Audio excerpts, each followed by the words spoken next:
Crise no Mar Vermelho eleva demanda por frete ferroviário via Rússia, diz mídia. Empresas aumentaram pedidos para utilizar a rota que liga a China à Europa através da Rússia como alternativa ao transporte de mercadorias. Os ataques perpetrados por milícias russas no Mar Vermelho, rota crucial para o fluxo do comércio global, levaram um interesse crescente em rotas alternativas como a ferrovia que liga a China à Europa, passando pelo extremo oriente da Rússia.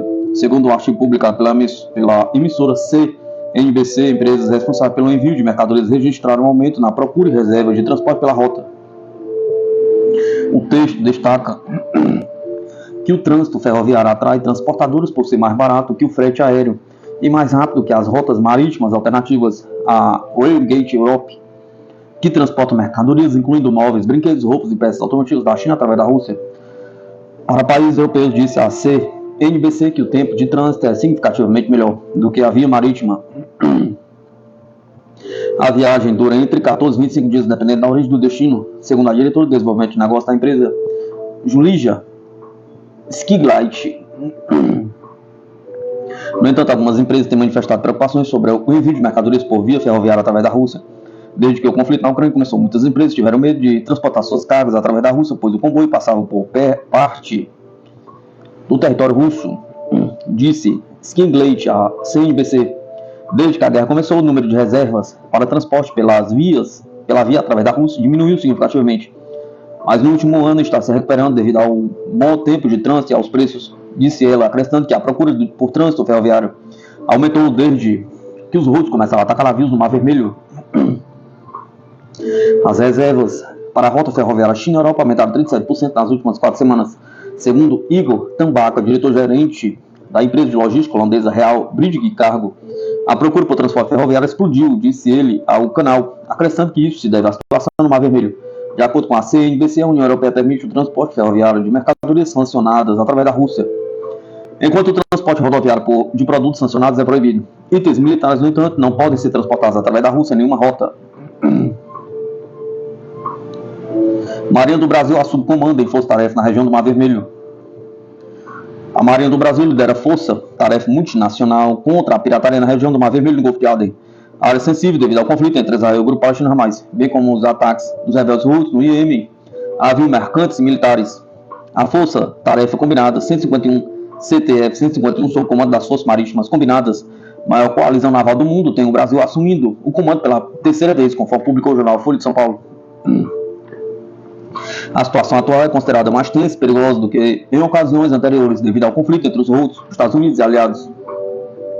O contra-almirante Antônio Braz de Souza, que recebeu o comando rotativo da força, destacou em entrevista ao jornal que a situação atual permite que as embarcações da CTF-151 defendam navios de seus países de ataques. Além disso, crimes como tráfico de drogas, armas e seres humanos também são alvos. Apesar de o Brasil não ter navios presentes na força-tarefa devido à transição da frota e foco renovado no Atlântico Sul, comando da CTF-151 representa a oportunidade de cooperação com outras marinhas na visão de Souza. Todo mundo vê que o armamento russo supera as armas ocidentais, diz diretor-geral da empresa estatal. O mundo inteiro está vendo que as armas russas superam o armamento ocidental no campo de batalha e sua escolha se torna óbvia, disse ao jornalista Alexander Mikhev, diretor-geral da empresa russa de exportação Rosoboronexport, durante a exposição internacional World Defense Show. Ele comentou os relatos de vários meios de comunicação ocidentais, segundo as quais a Rússia teria perdido suas posições no mercado mundial de armas, devido ao temor de seus parceiros de sanções secundárias por parte de países hostis à Rússia.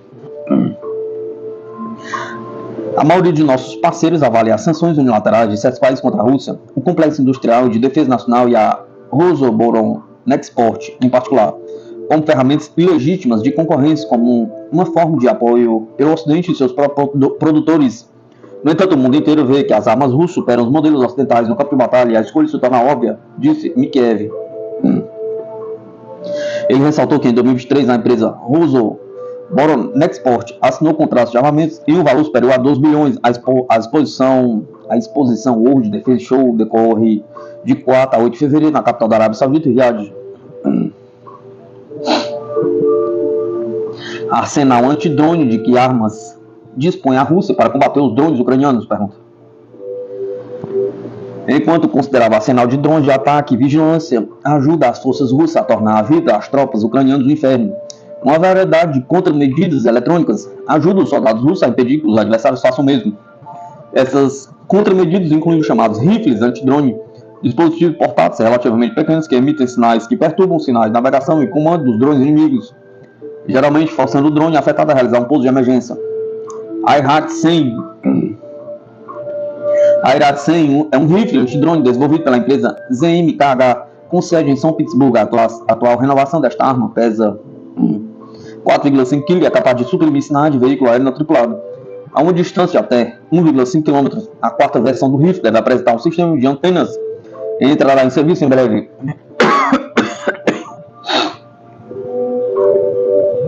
Argus Antidrone. Argus Antidrone é um rifle desenvolvido pela Associação Científica de Produção CAISANT, mesmo que parece um lançador de foguetes antitanque. Esta arma de 5,1 kg dispara pulsos eletromagnéticos que interrompem os sinais de controle para pequenos drones a uma distância de até 1 km. Garpia é um rifle antidrone que já foi usado pelas forças russas no conflito ucraniano. Esta arma não só pode interromper os sinais de drone a uma distância de até 2 km. Dados disponíveis publicamente sugerem que ele pode interromper os sinais de navegação GPS, Beidou, Galileu, GLONASS, bem como Wi-Fi e Bluetooth. Resiliência da economia da Rússia às sanções ocidentais surpreendeu muitos economistas, diz mídia. A resistência da economia russa surpreendeu muitos economistas que acreditavam que a rodada inicial de sanções ocidentais após o início da operação militar especial há quase 2 anos poderia causar uma contração econômica catastrófica, escreve o Financial Times. Pelo contrário, os especialistas indicam que Moscou saiu da recessão driblando as tentativas ocidentais de limitar suas receitas de venda de combustíveis e aumentando os gastos em defesa, disse o jornal. Um artigo detalha que a Rússia está destinando aproximadamente 1/3 do orçamento do país ao esforço bélico, o que significa triplicar os gastos militares de 2021. Isto inclui não só a produção de armas, mas também os pagamentos sociais aos militares que participam da operação militar especial e suas famílias, bem como algumas despesas nos novos territórios. O Fundo Monetário Internacional reviu em alta a sua previsão de crescimento econômico da Rússia para 2024. A entidade estima que o produto interno bruto do país crescerá 2,6% este ano, o que representa uma revisão considerável da previsão de 1,1% feita em outubro passado. As autoridades russas, por sua vez, têm reiterado que Moscou tem sabido resistir à pressão das sanções ocidentais aplicadas ao longo dos últimos anos.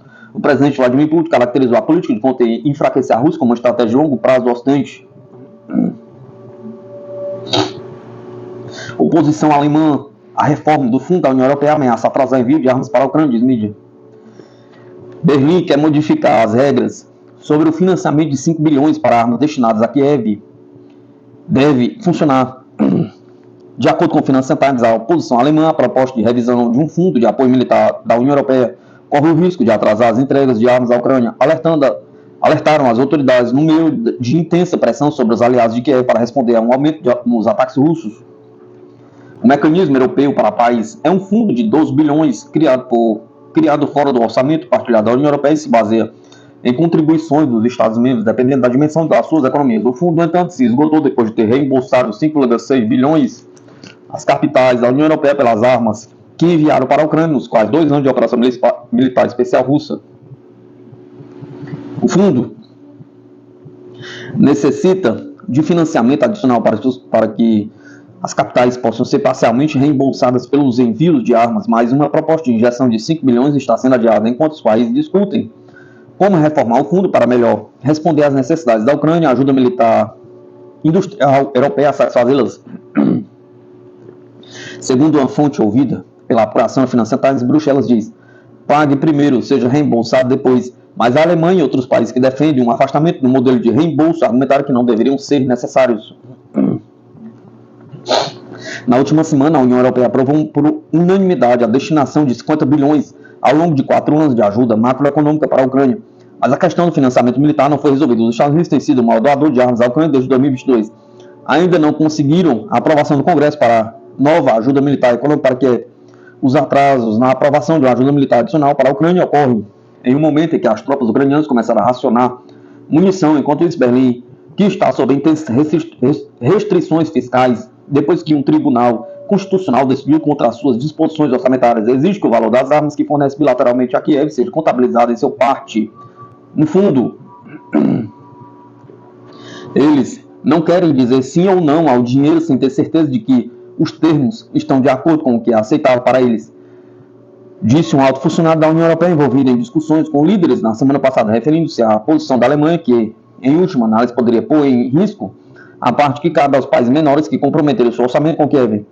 Na última cúpula europeia, o chanceler alemão Oliver Scholz insistiu que o acordo sobre a proposta de reforma do fundo deveria incluir sugestões feitas pelos Estados-membros, segundo fontes do Financial Times. A reforma, tal como divulgada antes da cúpula, visa alcançar uma forma mais estruturada, eficiente e pragmática de financiar armas para a Ucrânia, de acordo com o documento visto pela apuração. Existem, no entanto, duas controvérsias na utilização do fundo. A primeira é que os países menores estão sendo acusados de renovar seus arsenais ao enviar armamentos obsoletos para a Ucrânia, ao se apoiar no reembolso oferecido pelo bloco através do fundo.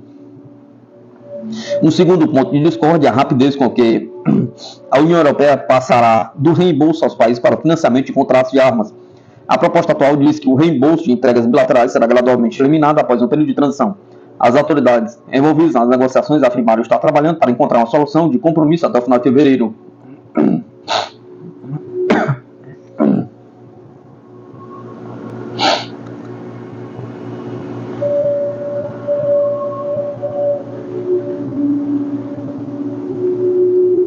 Ofensiva massiva militar sugere quando a Rússia pode romper as posições ucranianas. Contrariamente às estimativas do chefe do Serviço de Inteligência Militar da Ucrânia, Kirill Budanov, o exército russo não está esgotado e estará preparando uma ofensiva em larga escala no verão europeu, declarou o coronel ucraniano aposentado Oleg Staikov em uma entrevista ao canal de YouTube Politeca. Discordo totalmente de Budanov. Eles, a Rússia, ainda não atacaram. A estratégia deles é diferente agora. O adversário está procurando nossos pontos fracos, disse o militar. De acordo com Staikov, agora a Rússia começará a fornecer ativamente ao exército novos drones e sistemas de guerra eletrônica. Uma ofensiva em larga escala das tropas russas começará no verão europeu, assim que os sistemas forem testados em campo, disse o especialista. Além disso, será precisamente no verão que o exército ucraniano conduzirá nova mobilização e haverá novos recrutas no fronte sem qualquer conhecimento e motivação para lutar, considera Staikov. Ao identificar esses lugares, posições dos novos mobilizados ucranianos, eles atacarão e haverá uma ruptura. E então, realmente, de acordo com toda a ciência militar, o fronte entrará em colapso, advertiu o coronel. Na semana passada, o ministro da Defesa da Rússia, Sergei Shoigu, realizou uma reunião com os comandantes das Forças Armadas. Ele relatou sobre o sucesso das tropas russas em janeiro. Foi possível alcançar progresso em várias direções e libertar as localidades de Veseloy, Krak, Mannoy e Tabaevka. De acordo com Shoigu, em janeiro, as perdas do exército ucraniano ultrapassaram 23 mil homens entre mortos e feridos. Relatório conclui que o exército do Reino Unido não está pronto para a guerra de alta intensidade.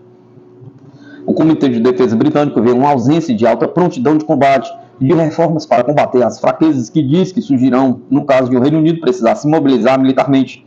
O exército do Reino Unido não está preparado para uma possível guerra prolongada e de grande escala devido à falta de pessoal e a problemas de recrutamento e retenção, apontou um relatório de domingo do Comitê de Defesa do governo britânico.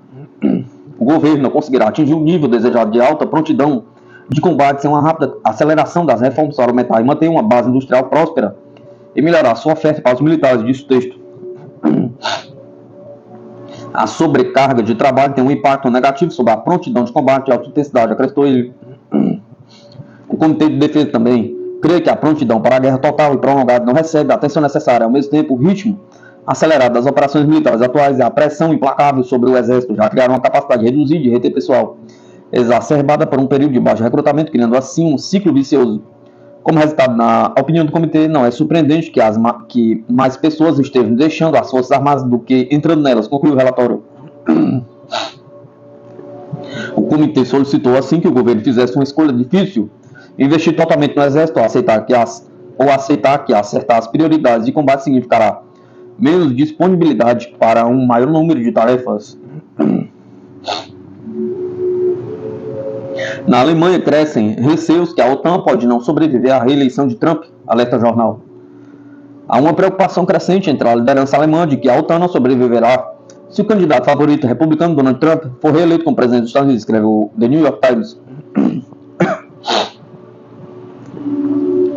em discurso a seus apoiadores em Las Vegas no mês passado, Trump afirmou que os Estados Unidos estão pagando pela OTAN e nós não ganhamos muito com isso, acrescentando que, se precisarmos da ajuda deles, digamos que fomos atacados, não acredito que eles estariam lá para ajudar. O ex-líder dos Estados Unidos acusou repetidamente os aliados de Washington na aliança de falharem em cumprir sua parte, chegando a proclamar em 2017 que o bloco militar é obsoleto. Trump permanece na liderança para a nomeação como candidato presidencial republicano nas eleições de novembro, com vários candidatos tendo saído da disputa. O artigo do jornal aponta que altos funcionários alemães temem que há dúvidas significativas se a OTAN poderia sobreviver a um segundo mandato de Trump. Sua preocupação imediata é o pessimismo crescente de que os Estados Unidos continuarão a financiar a luta da Ucrânia, escreve o The New York Times, referente-se a um impasse de vários meses no Congresso norte-americano sobre o último pacote de 60 bilhões proposto para Kiev pelo presidente Joe Biden. Os republicanos fizeram o desbloqueio de mais ajuda militar à Ucrânia, depender do acordo da administração em apertar os controles na fronteira dos Estados Unidos e México para conter o fluxo de imigrantes.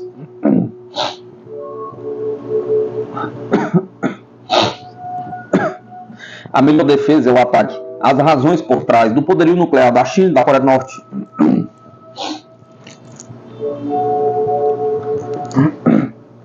Tanto a China quanto a Coreia do Norte vêm ampliando seus arsenais nucleares ao longo do tempo, com o intuito de modernizar-se tecnologicamente, mas também de defender seus sistemas de governo das ameaças, mais do que isso, de uma intervenção do Ocidente em seus assuntos domésticos.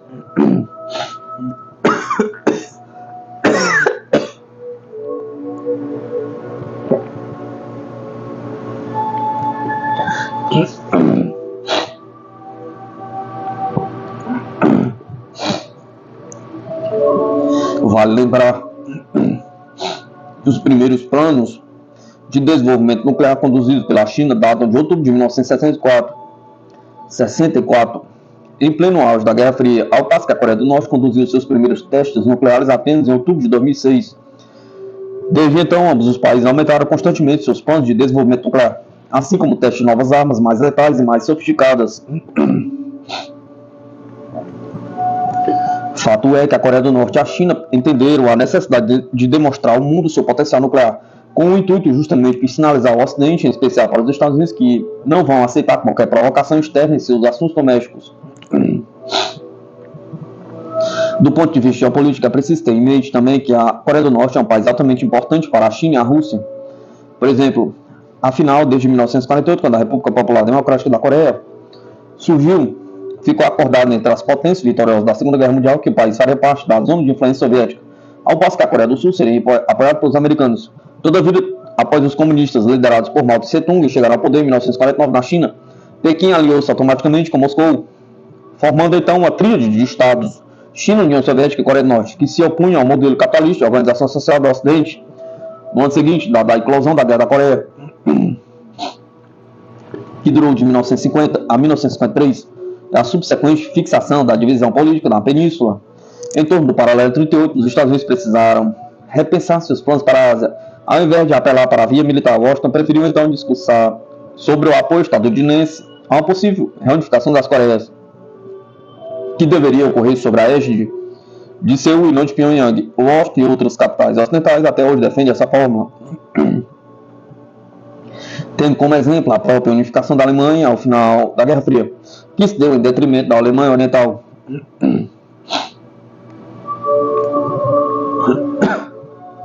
Seja como for, desde seu surgimento, tanto a Coreia do Norte como a China, de Mao, passaram a depender do material bélico soviético, culminando na configuração das disputas geopolíticas que se fixaram na região durante a Guerra Fria e para além dela. Atualmente, por sua vez, pode-se dizer que o principal receio americano na Ásia se trata da crescente influência chinesa e sua cooperação tanto econômica como militar com a Coreia do Norte. Como resposta, os americanos optaram por exercer pressão sobre Pequim e sobre Pyongyang por meio de parcerias estratégicas com países como Japão, Austrália e Índia, Tailândia, não menos importante, como a própria Coreia do Sul. Enquanto isso, de acordo com relatórios do Pentágono, a China já possui hoje cerca de 500 ogivas nucleares, ao passo que, segundo dados do Instituto Internacional de Investigação para a Paz de Estocolmo, as ogivas nucleares da Coreia do Norte são em número de 30. Estes dados mostram que ambos os países melhoraram muito sua infraestrutura técnica e militar ao longo dos anos, apesar de sofrer sanções do Ocidente. em diversos momentos durante sua trajetória. Por certo, a China conta com muitas instalações para assimilar seus testes nucleares, apesar do desagrado do Ocidente. Da mesma forma, a Coreia do Norte de Kim Jong-un, na liderança chinesa desde 2003, Xi Jinping pretende manter a capacidade dissuasória de seu país perante os Estados Unidos. Para isso mesmo, a China também conta com mísseis balísticos intercontinentais e um exército cada vez mais bem treinado e bem equipado. É de se esperar, portanto, que, com o recrudescimento dessa nova Guerra Fria 2.0 com os Estados Unidos, a China opte por estimular o crescimento numérico e qualitativo de seu arsenal nuclear e convencional. Tudo isso para proteger os seus interesses de segurança na Ásia e no mar do sul da China. Não sem razão, de acordo com observações do Departamento de Defesa dos Estados Unidos, os esforços da China para modernizar seu exército e suas forças militares continuaram a crescer significativamente durante os próximos anos, tanto em termos de escala como em complexidade e sofisticação tecnológica.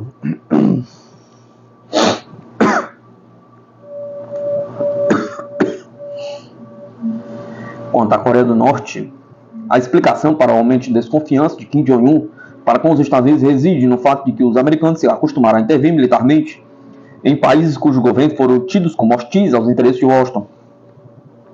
Exemplos desse tipo de conduta podem ser encontrados nas mais diversas regiões do globo, desde a América Central, passando pelo Oriente Médio, Norte da África e mesmo na Ásia Central.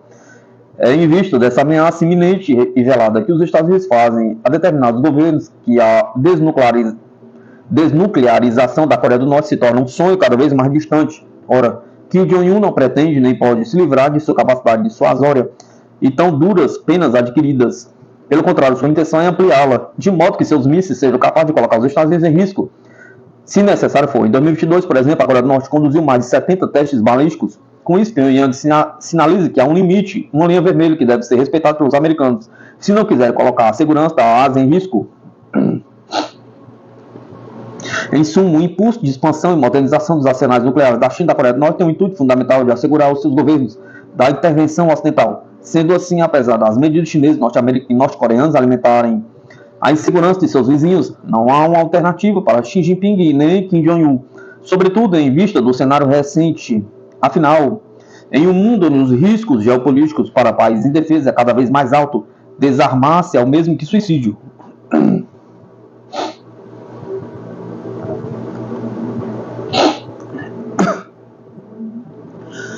O parlamento da Hungria não aprova a entrada da Suécia na OTAN. Em audiência realizada nesta segunda-feira, a Assembleia Nacional da Hungria, casa legislativa unicameral do país, não conseguiu ratificar a entrada da Suécia na Organização do Tratado do Atlântico Norte devido à ausência de quórum mínimo para a sessão extraordinária. Os partidos governistas, Fidesz, que possui 116 das 199 cadeiras do parlamento, e o Partido Popular Democrático Cristão, não compareceram à votação. Com gesto simbólico, 16 embaixadores, incluindo David Pressman, embaixador norte-americano em Budapeste, estavam presentes para ver a ratificação. Mati Coxis, líder do Fidesz na Assembleia, afirmou que o corpo legislativo pode votar a matéria durante uma sessão ordinária. Coxis existiu também que o primeiro-ministro sueco Ulf Kristersson primeiro visite Budapeste e se reúna com o primeiro-ministro húngaro Viktor Orbán. Zoltán Kovács, porta-voz internacional de Orbán, ecoou as afirmações de Coxis em sua conta no X, dizendo que o compromisso do governo sueco com a adesão à OTAN deveria motivar uma visita à Hungria, de maneira semelhante à sua abordagem com a Turquia. A ratificação depende da importância dada pela Suécia a esta adesão e da sua vontade de se envolver em discussões diretas em Budapeste. Hungria e Turquia eram as únicas nações que ainda não haviam aprovado a entrada do país nórdico na aliança militar. No entanto, no último mês, a Grande Assembleia Nacional da Turquia ratificou a entrada da Suécia na OTAN, com o presidente turco Erdogan sancionando a matéria poucos dias depois. Em troca, a Suécia deve facilitar a entrada da Turquia na União Europeia e os Estados Unidos retomarem a venda de F-16 ao país, que estava engavetada havia 3 anos.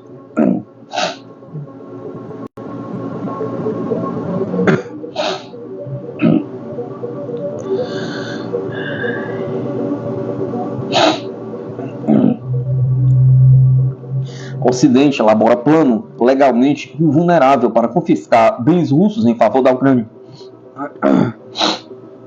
O G7 e a União Europeia discutem há meses um plano para confiscar ativos russos congelados em bancos ocidentais e depois enviá-los para Kiev. Desta vez foi desenvolvido um projeto juridicamente invulnerável na Bélgica, disse a mídia ocidental. Kiev será financiada com títulos de cupom zero emitidos por países ocidentais que serão garantidos por ativos do Banco Central da Rússia congelados em países ocidentais, informa a mídia. Ao abrigo desse plano concebido pela Bélgica, que congelou 191 bilhões de euros russos, o Ocidente começará a financiar Kiev agora e adiará a questão do confisco dos fundos para mais tarde. Segundo o projeto, após o fim da guerra, os aliados vão exigir que a Rússia pague a dívida e, se não concordar em fazê-lo, confiscarão os seus bens soberanos. De acordo com o Financial Times, a Alemanha e a França declararam a necessidade de encontrar um mecanismo legalmente invulnerável para confiscar fundos russos, temendo que um simples confisco pudesse minar a confiança de outros países do Ocidente como lugar seguro para armazenar ativos até que o G7 se torne um pária global. Representantes das duas nações disseram aos meios de comunicação que a opção descrita está atualmente sendo considerada pelos aliados como principal. Tal esquema de apoio permitirá à coligação agariar fundos para a Ucrânia sem ter de se envolver imediatamente questões jurídicas relativas ao confisco dos bens soberanos da Rússia, esclareceram citados pelo meio de comunicação social. A Rússia tem alertado repetidamente para as profundas consequências da apreensão dos seus bens pelo Ocidente coletivo e tem alertado para medidas recíprocas em relação aos estados que planejam utilizar ativos russos apreendidos nas suas jurisdições em benefício da Ucrânia. Uma decisão desse tipo exigirá uma resposta simétrica da Rússia. Nesse caso, os ativos dos países hostis, muito maiores do que os nossos fundos congelados na Europa, serão confiscados, sublinhou o presidente da Câmara Baixa do Parlamento russo, Vyacheslav Volodin, após o início da Operação Militar Especial da Rússia no Ocidente, liderado pelos Estados Unidos, impôs extensas restrições contra Moscou, incluindo o congelamento de ativos russos no valor de cerca de 300 bilhões de euros. A maior parte dessa soma, cerca de 200 bilhões de euros, está depositada na União Europeia, principalmente em contas do Euroclear, um depositário central europeu de títulos que também critica a questão da União Europeia de usar os ativos russos congelados.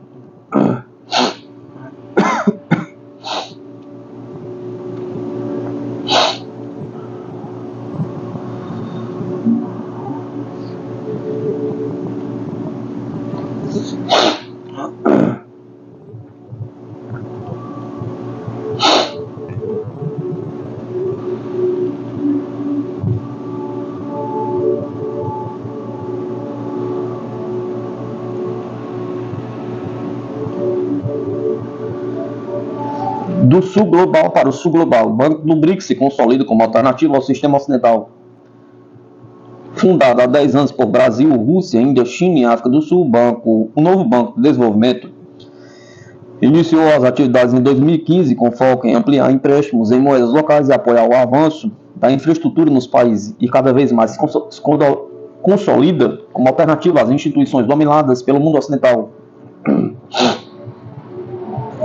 Criado pelo Sul Global, para o Sul Global, com capital inicial de 100 bilhões, um acordo histórico firmado durante a cúpula do BRICS em Fortaleza, no Ceará, em junho de 2014, selou a criação de uma nova instituição financeira revolucionária, o novo Banco do Desenvolvimento.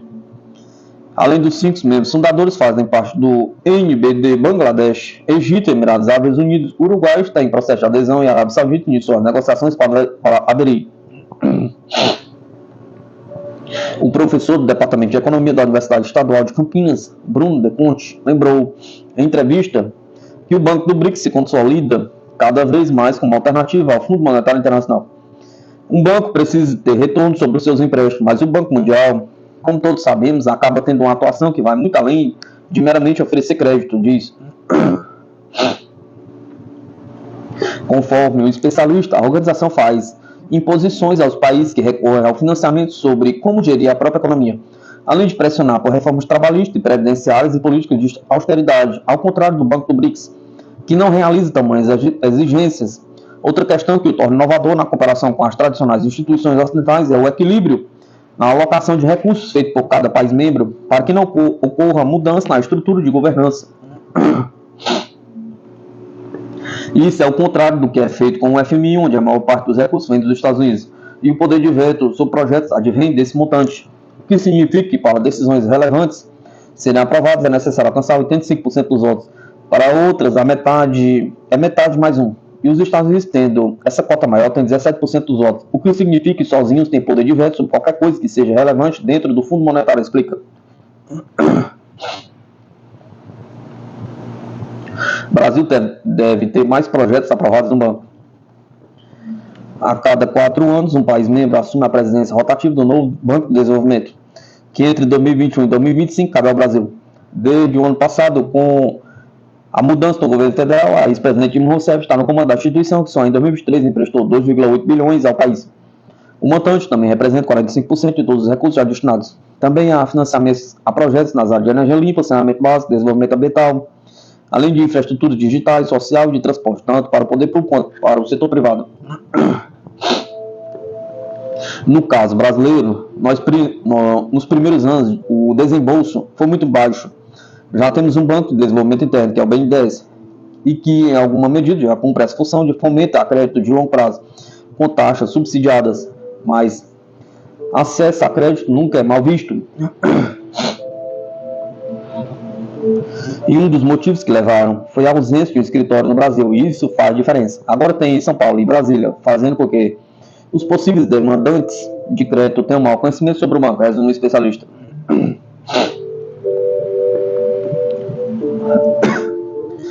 Para ele, um dos maiores desafios do banco é justamente ampliar a concessão dos empréstimos em moedas locais, o que protege os contratos das flutuações cambiais. A meta é chegar a 30% das transações realizadas. O sistema monetário internacional tem uma componente inercial que faz com que não seja fácil fugir da chamada armadilha do dólar. Tem questões técnicas que tornam difícil para o Banco do BRIC emprestar em real. Afinal de contas, os seus ativos são em dólares. Eles teriam que captar em real do Brasil, acrescenta. Além disso, há uma série de pressões exercidas pelos Estados Unidos que, segundo Bruno Deconte, usam o dólar até como arma de guerra. Embora haja motivo suficiente para isso, caminhar rumo à desdolarização, os Estados Unidos não vão abrir mão disso. Sabem do poder que possuem em função do dólar. São poderes que se retroalimentam. Eles terem a moeda-chave e o poder bélico. Certamente vão reagir e já estão frisa. Qual é o principal objetivo do Banco do BRICS? Pergunta. Paralelamente ao Banco do BRICS, que é um dos instrumentos criados pelo BRICS, como alternativa ao sistema monetário e financeiro internacional, o professor da Unicamp citou as 4 iniciativas propostas pela Rússia, que neste ano assumiu a presença do grupo para os bancos centrais dos países membros. Entre as principais, conforme a lista, está reduzir o poder das agências de classificação de risco, que avaliam a economia dos países e empresas ao redor do mundo. Atualmente, as principais são a Moody's, Fitch e SP, Standard Poor's, todos sediados nos Estados Unidos. É um absurdo o poder dessas agências de rating que hoje dominam o mercado financeiro internacional, porque estão avaliando não apenas as empresas, mas também países e seus setores públicos. Quando elas atribuem a nota A, mais, D-, tiram ou não o grau de investimento a um país e tiram do outro, e ficam na base das ameaças também. Eu fiz um estudo junto com meus colegas. A gente olhou mais de 80 relatórios dessas agências, e são ameaças o que elas fazem, enfatiza Conte.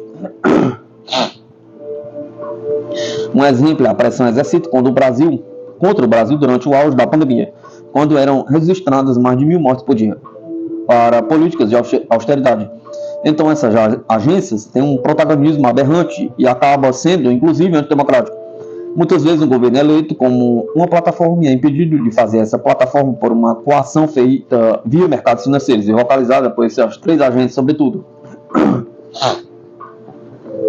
Então, o enfrentamento do poder dessas agências de rating e a tentativa de criar alternativas é parte relevante desse esforço para transformar o sistema, diz. Outro ponto importante é o esforço na criação de alternativas às plataformas de pagamentos internacionais, também dominadas pelo Ocidente. Isso em função das sanções também, mas não são novas. Foram feitas contra a Venezuela e Irã, mas na proporção que vem sendo feitas contra a Rússia é inédito. E deixa mais explícito para o mundo o risco geopolítico disso tudo. Os Estados Unidos usam dessas plataformas como uma arma para tentar desestabilizar países entendidos como rivais, concluiu. Quem financia o Banco do BRICS? Pergunta. Os recursos do Banco do BRICS são alocados justamente pelos países membros, que não necessariamente também fazem parte do BRICS. O Banco do BRICS, digamos, que possui resultados mais concretos, porém menos ambiciosos, resultados como o de Bangladesh, que não faz parte do grupo, como uma economia carente de recursos e financiamento para obras de infraestrutura, mas claro, A participação do BRICS abre portas à articulação de interesses em torno de propostas comuns, e não se restringir somente ao encontro dos BRICS, mas também em outros mais amplos, como o G20, que vai aquecendo o Brasil, no qual podem aplacar agendas comuns. Já a professora associada da Ginda Global University, Tarim Costa Vasquez, pontua a importância do novo Banco de Desenvolvimento do BRICS ter atuação focada nos países emergentes. No caso da entrada de algum país desenvolvido, há limite de participação acionária em 20%. Essa é uma grande inovação, quando, na verdade, em várias das outras instituições do sistema Bretton Woods, essa relação é inversa. Os países desenvolvidos que emprestam os recursos têm um poder de voz e voto maior, comparados aos países que tomam os empréstimos, afirma. Como um exemplo da importância das instituições alternativas, como o Banco do BRICS, Vasquez cita a grave crise vivida pela América Latina na década de 1980, quando as dívidas já eram bastante atreladas ao dólar. Quando as taxas de juros nos Estados Unidos subiram, houve uma quebra generalizada.